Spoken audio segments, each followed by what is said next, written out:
Hello मेथालियंस, क्या हाल चाल। मैं गौरव कुमार स्वागत करता हूं आपका अपना यूट्यूब चैनल मेथालय क्लासेस में। तो आज हम लोग देखेंगे क्लास 10th का जो चैप्टर है भारत में राष्ट्रवाद, अध्याय 4। तो भारत में राष्ट्रवाद के बहुत सारे कारण थे, उनमें से जो एक कारण है वो है राजनीतिक कारण। तो आज हम लोग इस पर चर्चा करेंगे कि भारत में राष्ट्रवाद के राजनीतिक कारण क्या थे। तो ब्रिटिश शासन जो है, जैसे कि आपको पता है कि भारत बहुत दिनों तक जो है वह अंग्रेजों के शासन के अधीन रहा, लगभग 200 वर्षों तक। तो ब्रिटिश शासन जो है वह साम्राज्यवादी नीति का पोषक था। ब्रिटिश शासन कैसा, किसका पोषक था? साम्राज्यवादी नीति का पोषक था। और हुआ क्या साथ ही साथ कि 1858 ईस्वी में महारानी विक्टोरिया के उद्घोषणा के साथ ही भारत के जो देशी राज्य थे वह किसके अधीन आ गए? ब्रिटिश शासन के अधीन आ गए। यानी कि जो ब्रिटिश शासन था वह कैसा था? तो साम्राज्यवादी नीति का पोषक था। 1858 ईस्वी में जो है महारानी विक्टोरिया के उद्घोषणा के साथ ही जो देशी राज्य है वह ब्रिटिश शासन के अधीन आ गया। यहां से हुआ क्या कि भारत को जो है एक राष्ट्रीय स्वरूप प्रदान किया गया। जाने अनजाने भारत जो एक राष्ट्रीय स्वरूप, भारत को एक राष्ट्रीय स्वरूप प्रदान किया गया। इससे राष्ट्रीयता की भावना फैली भारत में। अब उस राष्ट्रीयता की भावना को कुचलने के लिए जो है जो कानून लाया गया वह 1878 ईस्वी में लाया गया, वर्नाकुलर प्रेस एक्ट। भारत में 1878 ईस्वी में जो है वह वर्नाकुलर प्रेस एक्ट लाया गया। जैसे कि नाम से ही पता चलता है वर्नाकुलर प्रेस एक्ट, तो इस पर प्रेस पर जो है वह कठोर प्रतिबंध लगाया गया। और यह कानून लाए कौन थे? तो जो इस समय के तत्कालीन वायसराय थे, लॉर्ड लिटन। फिर इसके बाद आता है arms act. Vernacular press act क्या था कि प्रेस पर जो है वह कठोर नियम लगाए गए। 1878 ईस्वी में लाया कौन था इसको? Viceroy Lord Lytton. फिर आया आर्म्स एक्ट। आर्म्स एक्ट को कब आया? तो 1879 ईस्वी में। इसमें क्या किया गया कि भारतीयों का अस्त्र शस्त्र रखने पर प्रतिबंध लगाया गया। भारतीयों का अस्त्र शस्त्र रखना जो है वह गैर कानूनी बताया गया। फिर आता है इल्बर्ट बिल का हमारे बहुत ही महत्वपूर्ण योगदान है भारत में जो है राष्ट्रवाद को फैलाने में। वह क्या किया गया? इल्बर्ट बिल का जो है बहुत बड़ा योगदान है। वह क्या था कि 1883 ईस्वी में इल्बर्ट बिल लाया गया। इसमें क्या किया गया? भारतीयों तथा यूरोपियों के फौजदारी मुकदमों की सुनवाई सामान्य न्यायालय में की जाएगी, ऐसा घोषणा किया गया। इससे पहले जो है यूरोपियों को एक विशेष अधिकार प्राप्त था जिसमें कि उनका कानून या उनका जो है केसों की सुनवाई जो है, उनकी सुनवाई जो है वह केवल ब्रिटिश जज ही किया करते थे। लेकिन इल्बर्ट बिल जो 1883 ईस्वी में आया, इसके बाद क्या किया गया कि भारतीयों तथा यूरोपियों के फौजदारी मुकदमों की सुनवाई जो है वह सामान्य न्यायालय में की जाएगी, इसकी घोषणा की गई। तो क्या सब था उसमें कि ब्रिटिश शासन जो है वो साम्राज्यवादी नीति का पोषक था।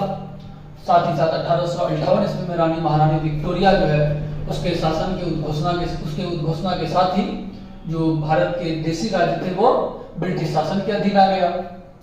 इससे भारत को एक राष्ट्रीय स्वरूप प्रदान किया गया और राष्ट्रीयता की भावना जागृत हुई। और इस राष्ट्रीयता की भावना को कुचलने के लिए सबसे पहले वर्नाकुलर प्रेस एक्ट जो है वह 1878 ईस्वी में लाया गया। कौन लाया था?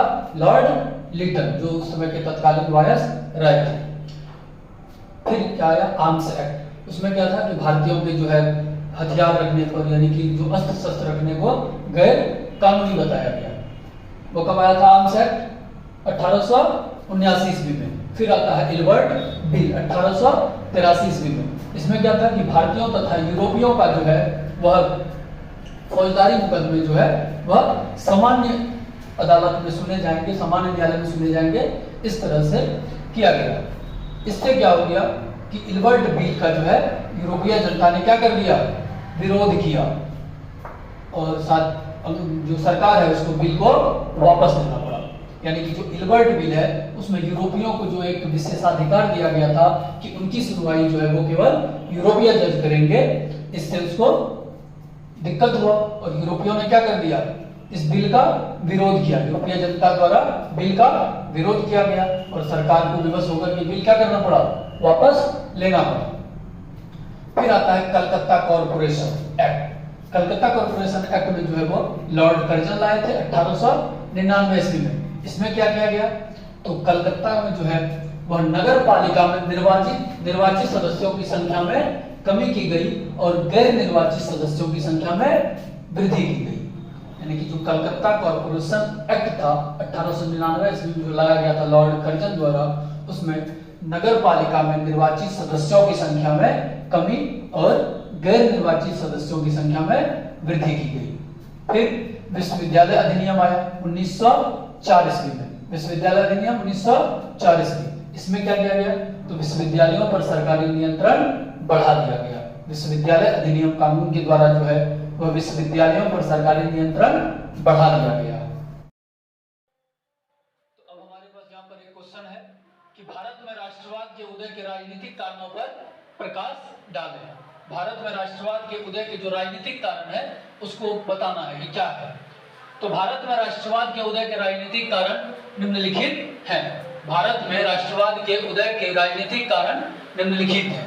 पहला क्या है कि अंग्रेजी सरकार द्वारा भारतीयों के मांगों की उपेक्षा करना। यानी कि अंग्रेज सरकार जो है वह भारतीयों के मांग को मानने से हमेशा मना करता रहता था, उसकी उपेक्षा करता था। तो अंग्रेजी सरकार द्वारा भारतीयों के मांगों की उपेक्षा करना। और जो दूसरा कारण है वह अंग्रेजी सरकार की भारतीयों के प्रति शोषणकारी नीतियां। यानी कि अंग्रेज सरकार जो है वह साम्राज्यवादी नीतियों का पोषक था और वह भारतीयों का हमेशा शोषण किया करता था। तो दूसरा कारण क्या हो सकता है कि अंग्रेजी सरकार की भारतीयों के प्रति शोषणकारी नीतियां। तो जो ब्रिटिश शासन थी वह साम्राज्यवादी नीतियों का पोषक था। और महारानी विक्टोरिया के घोषणा के साथ ही 1858 में जो है सभी देशी राज्य जो है वह ब्रिटिश शासन के अधीन आ गया। इससे क्या हुआ कि भारत को एक राष्ट्रीय स्वरूप प्रदान किया गया। इससे भारत में राष्ट्रीय एकीकरण किया गया और भारतीयों में राष्ट्रवाद की भावना फैलने लगी। तो और जगह जगह क्या होने लगा, विद्रोह होने लगा। इस विद्रोह को दबाने के लिए अंग्रेजों ने अलग अलग समय पर अलग अलग नियम और कानून लाए, जिसमें सबसे पहले मैंने बताया था आपको वर्नाकुलर प्रेस एक्ट, जिसके द्वारा प्रेस पर जो है कठोर प्रतिबंध लगाया गया 1878 ईस्वी में। फिर आता है आर्म्स एक्ट 1879 ईस्वी में, जिसमें भारतीयों पर जो है भारतीयों के हथियार रखने को, अस्त्र रखने को गैर कानूनी बताया गया। फिर आता है इल्बर्ट बिल। इल्बर्ट बिल में भारतीयों तथा यूरोपियों का जो है फौजदारी की मुकदमा जो है वो सामान्य न्यायालय में सुनने की प्रक्रिया शुरू हुई, जिससे कि यूरोपियों ने इसका विरोध किया और इस बिल को वापस लेना पड़ा। फिर आता है कलकत्ता कॉर्पोरेशन, जिसमें कि नगर पालिका में जो है वह निर्वाचित सदस्यों की संख्या घटा दी गई और गैर निर्वाचित सदस्यों की संख्या को बढ़ा दी गई। फिर आता है विश्वविद्यालय अधिनियम 1904 ईस्वी में, जिसमें विश्वविद्यालयों पर जो है वह सरकारी प्रतिबंध लगाए गए और उसमें सरकारी नियंत्रण जो है वह बढ़ा दिया गया। फिर आता है बंगाल विभाजन 1905 ईस्वी में। लॉर्ड कर्जन के नेतृत्व में बंगाल विभाजन का प्रस्ताव रखा गया और यह किसके आधार पर हुआ था, तो सांप्रदायिकता के आधार पर। लेकिन इसके पीछे इन्होंने तर्क क्या दिया कि प्रशासनिक सुविधा, यानी कि हमें इसका तर्क ये था कि बंगाल जो है बहुत बड़ा प्रांत है और उसमें प्रशासनिक सुविधा के लिए हमें इसे दो अलग भागों में बांटना होगा, जिसमें पूर्वी बंगाल और पश्चिमी बंगाल के रूप में बंगाल को बांटने की बात की गई। भारतीयों में इसके फलस्वरूप हुआ क्या, तो भारतीयों में काफी रोष उत्पन्न हुआ तथा राष्ट्रवाद की भावना जो है वो फैलने लगी। फलस्वरूप भारतीयों ने या बंगाल की जो जनता है उन्होंने इस एक्ट का या बंगाल विभाजन का क्या कर दिया, विरोध किया। उन्होंने विद्रोह की भावना जाग गई, उन्होंने इसका विरोध किया। बंगाल के जनता द्वारा इस विभाजन का क्या किया गया, विरोध किया गया।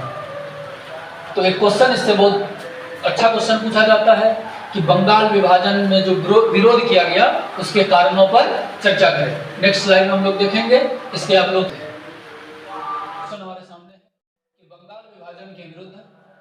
आंदोलन की समीक्षा करे, बंगाल विभाजन के विरुद्ध आंदोलन की समीक्षा करे। तो जैसा कि आपको पता है कि अंग्रेज जो है वह उसका नीति क्या था, फूट डालो और राज करो, फूट डालो और राज करो।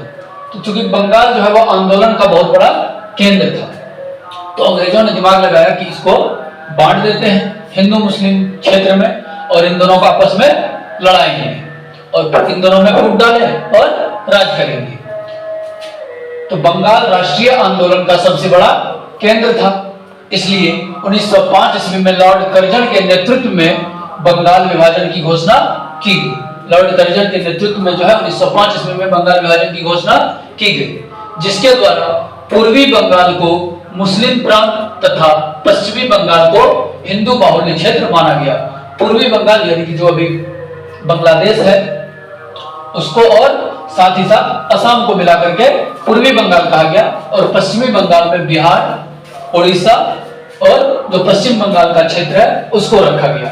तो बंगाल राष्ट्रीय आंदोलन का सबसे बड़ा केंद्र था, इसलिए 1905 ईस्वी में लॉर्ड कर्जन के नेतृत्व में बंगाल विभाजन की घोषणा की गई, जिसके द्वारा पूर्वी बंगाल को मुस्लिम प्रांत तथा पश्चिमी बंगाल को हिंदू बाहुल्य क्षेत्र माना गया। विभाजन के पीछे अंग्रेजों ने यह तर्क दिया कि इससे प्रशासन में सुविधा होगी, परंतु विभाजन का मुख्य उद्देश्य हिंदू मुस्लिम में फूट डालना तथा आंदोलन को कमजोर करना था। बंगाल के निवासियों ने इसे अपनी राष्ट्रीयता और संस्कृति पर आघात समझा और इस विभाजन का पुरजोर तरीके से विरोध किया, क्योंकि वहां की जनता जो है इस विभाजन के विरोध में क्या कहा कि ये जो हमारे राष्ट्रीयता और हमारी संस्कृति पर क्या है, आघात है, इसलिए वहां की जनता ने इस विभाजन का पुरजोर तरीके से विरोध किया। स्क्रीनशॉट ले लीजिए।